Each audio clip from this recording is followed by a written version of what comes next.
Selamat pagi. Tajuk hari ini ialah pelaburan yang tidak ternilai. Pelaburan yang tidak ternilai.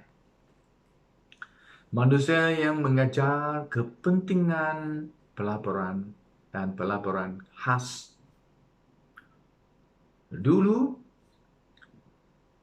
bila seorang penuntut dia mau aplikasi dapat kursus di universiti, mereka ikutkan kursus yang popular.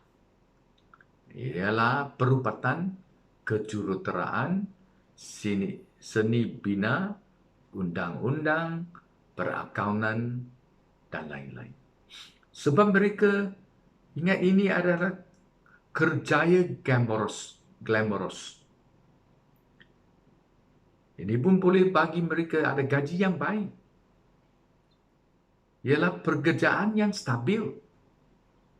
Tetapi sekarang, ada banyak kursus popular pun. Sekarang seperti hospitality, pelancongan, bakery, culinary, ada masakan, IT, penatacaraan, pereka media, rangkaian, dan lain-lain. Banyak kursus.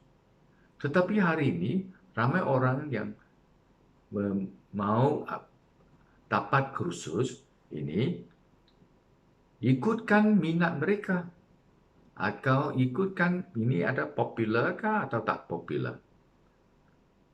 Ini pun boleh jadikan batu loncatan. Menolong mereka boleh naik tingkat. Ada orang pun mau jauhkan dari jangkaan tradisional. Orang kata ini baik, dia tak mau, dia mau buat lain. Ini dunia sekarang dengan dunia dahulu tak sama lagi. Konsep-konsep pun sudah ubah. Tetapi ada di antara manusia, ada sekumpulan orang, mereka adalah pelaburan khas. Saya tanya beberapa soalan. Ini dikata, mengapa orang percaya kepada Yesus Kristus? Apa yang begitu baik? Sudah percaya ini adalah agama lain, mengapa mau tukar?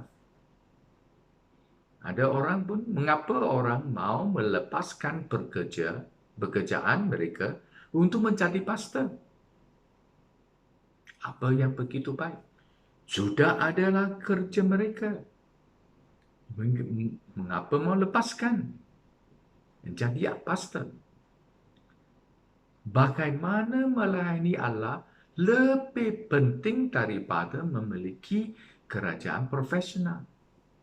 Sudah tak ada pekerjaan profesional yang banding dengan melayani Allah, mana lebih penting? Ada orang mau buat pelaburan khas ini. Mereka sudah lihatkan memang di dalam Kristus, di dalam pastor atau di dalam melayani Tuhan, boleh menolong mereka dapat berkat syurga, dapat perlindungan, penyembuhan, penjagaan, bersembuhan, persaudaraan,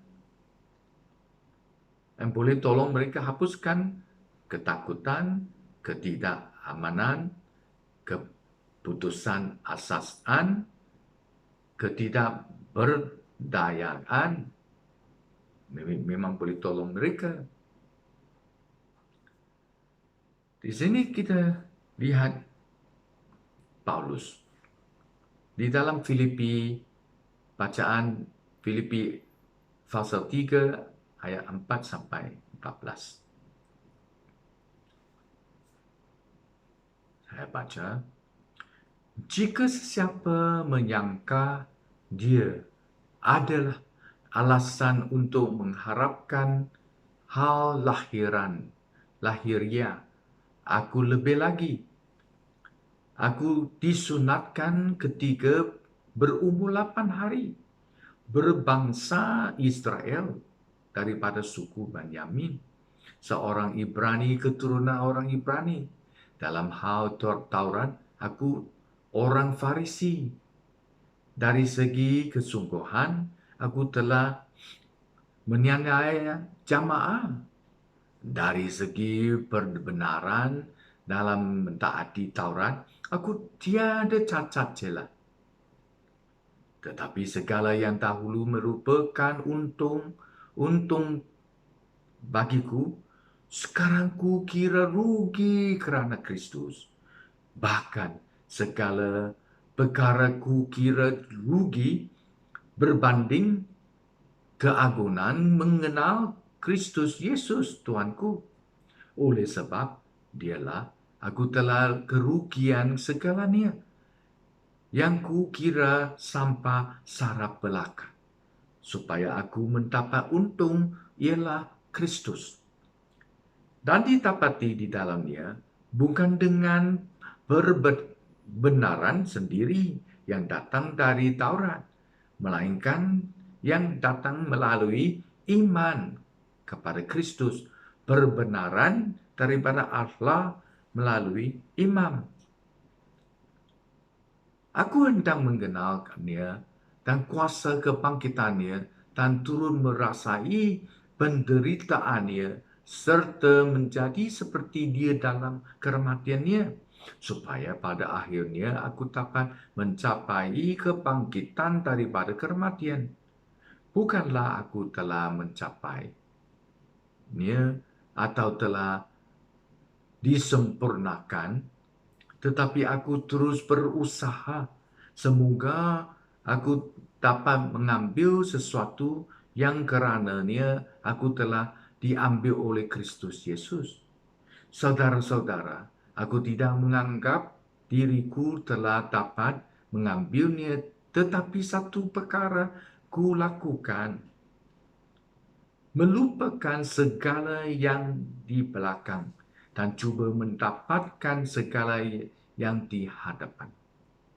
Aku terus berusaha ke arah matlamat mendapatkan ganjaran, iaitu panggilan Allah ke syurga dalam Kristus Yesus. Inilah firman Tuhan. Syukur kepada Tuhan. Marilah kita lihatkan kelayakan Paulus. Ayat 5 dengan 6, Paulus kata, dia seorang disunatkan ketika umur 8 hari. Berbangsa Israel daripada suku Benyamin. Seorang Ibrani, keturunan orang Ibrani. Dalam hal Taurat, aku orang Farisi. Dia dari segi kesungguhan, aku telah mengenai jamaah dari segi perbenaran dalam taati Taurat. Aku tiada cacat celah. Kelayakan Paulus boleh beritahu kepada kita, dia ialah seorang seperti dari keluarga diraja atau keluarga terkenal. Dia dari sekolah terkenal atau University Ivy League. Dia mempunyai gelaran tertinggi atau PhD. Mempunyai kehidupan yang baik dengan rekod prestasi yang mulia. Dia ialah seorang yang penting, seorang yang boleh kata taraf tinggi. Tetapi kita baca lagi, kita lihat Paulus, dia sudah pertimbangan dia yang penuh semangat. Dia dari satu keluarga yang terkenal, bacaan yang terkenal, universiti yang terkenal. Tetapi dia kata,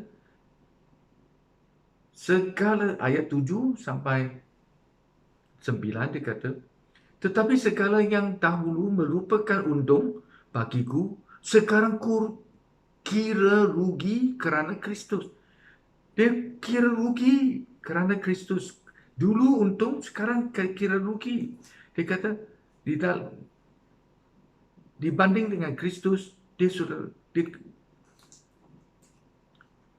kira rugikan semua. Ayat 8 kata, segala perkara kuriku kira rugi berbanding keagungan mengenal Kristus Yesus, Tuhanku. Oleh sebab dialah aku telah kerugian segalanya yang kukira sampah sarap belaka supaya aku mendapat untung, iaitu Kristus. Dia kata, dulu dia ada, tetapi di dalam Kristus, dia kirakan semua adalah sampah sarap belaka. Sekarang dia kata, dia mendapati dalamnya bukan dengan perbenaran sendiri dari Taurat, tetapi kebenaran ini ialah dari iman kepada Kristus. Kebenaran ini daripada Allah melalui iman. Mengapa Paulus kata begitu? Dia sudah ada banyak, tetapi dia kata, dia kirakan semua rugi. Dia sudi berikan, hilangkan semua. Sebab dia mau dapat Kristus saja. Apa di dalam Kristus yang Paulus tahu, yang kita tidak tahu? Apa di dalam Kristus ialah yang ada nilai yang kami tidak tahu. Sebab ayat 10 dia kata, aku hendak mengenal dia. Paulus hendak mengenal Kristus. Ini dia mengenal Kristus ialah minatkah atau pelaporan? Atau berdua-dua? Kita lihat lagi. Apa yang Paulus terlihat yang kita tidak? Ayat 10 dia kata, aku hendak mengenal dia. Mengenal Yesus. Di kehidupan ini, Paulus lihat, dia kata, kehidupan ini, saya mau tak mengenal Kristus sebab saya mau kuasa kebangkitannya. Ini kata kuasa kebangkitannya, kita semua pun mau. Semua Kristen pun mohon Tuhan, berikan kuasa kebangkitan. Kalau saya ada kuasa kebangkitan, saya mengejar ini si iblis, saya boleh sembuhkan semua orang, saya boleh buat mukjizat. Tetapi Paulus yang terus ni kata, turut merasai penderitaannya. Paulus dia sudah bingung kan? Dia kepala dia sudah loose kan? Mengapa? Dia sudah jadi bodoh kan? Kuasa kebangkitan semua orang mau. Mana ada orang mau merasai penderitaan Yesus? Dia yang ketiga lagi teruk, dia kata menjadi seperti dia dalam kematian. Kuasa kita tahu. Merasai penderitaan, menjadi kematian seperti dia dalam kematian. Jadi memang tidak ada orang boleh faham pikiran ini. Sebab ini apa Paulus boleh lihat yang kita tidak? Kuasa kita boleh lihat, penderitaan, kematian memang susah lihat. Tetapi ayat 11 dia kata, supaya pada akhirnya aku dapat mencapai. Apa dia capai? Dia kata kehidupan yang akan datang, dia bercapai kebangkitan daripada kematian.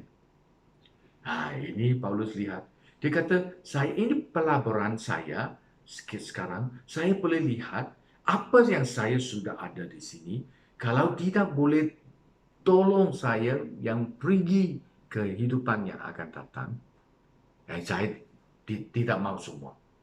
Saya mau hilangkan semua. Sebab ini boleh jadi halangan.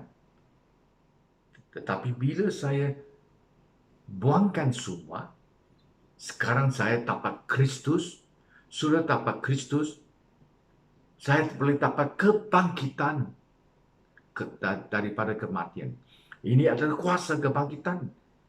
Tetapi ada kuasa kebangkitan, saya mesti merasai penderitaan dan kematian, baru saya boleh dapat kebangkitan daripada kematian.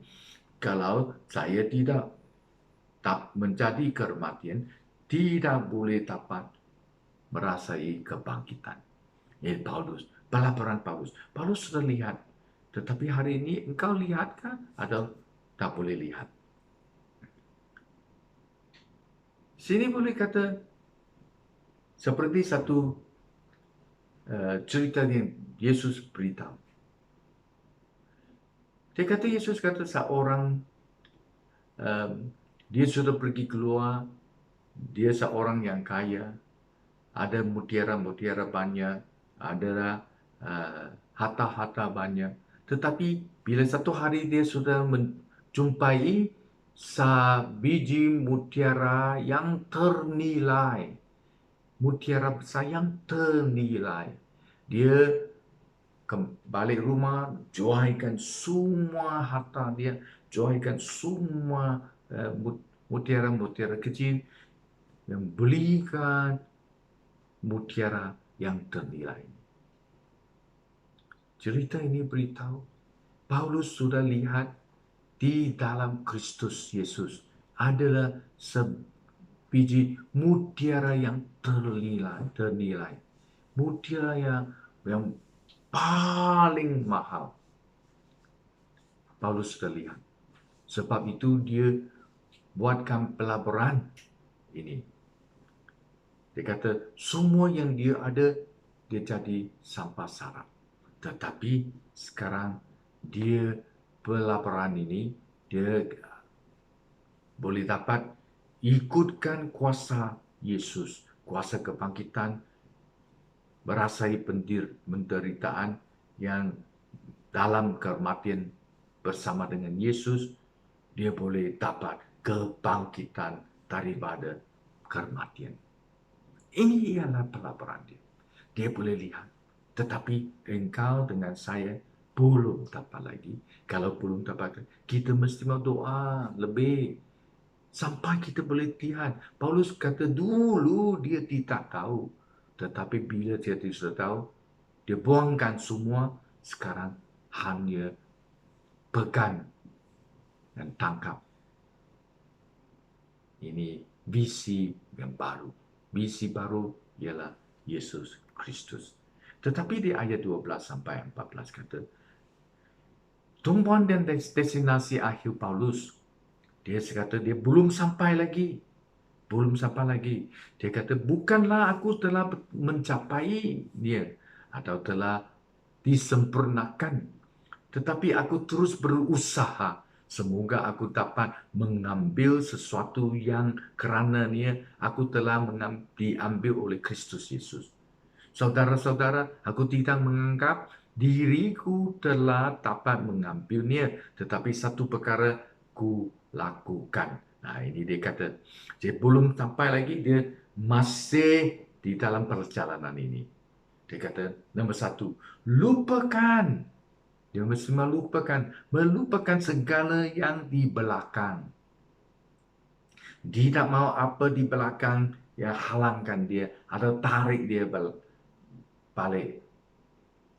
Nombor dua, dia teruskan. Cuba mendapatkan segala yang di hadapan. Teruskan pada hadapan.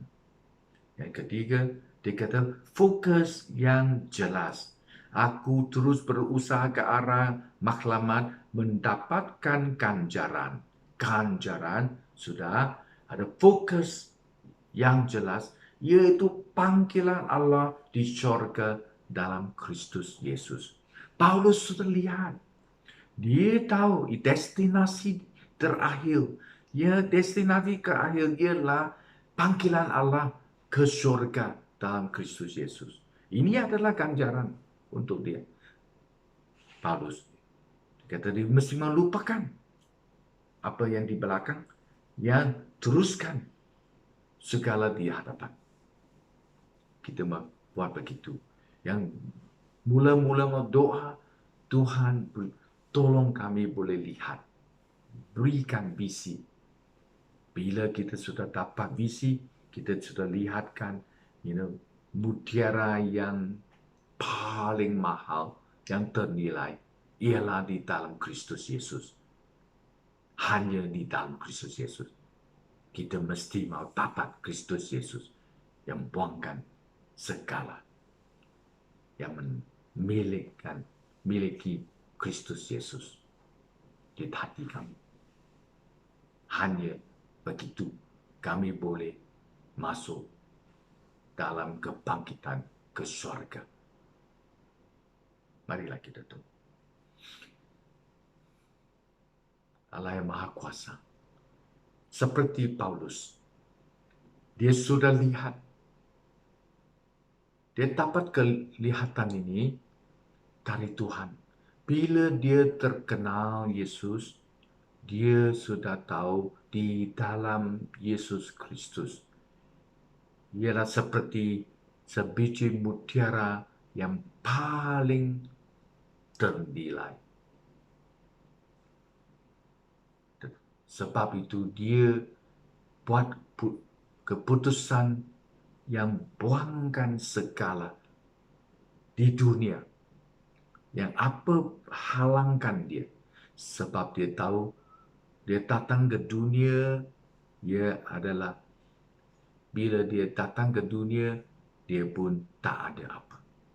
Dia keluar dunia ini, dia pun tidak boleh bawa apapun yang kosong. Sebab itu dia tahu, dia mesti mau melabur di dalam apa yang boleh menolong dia sampai kehidupan yang akan datang.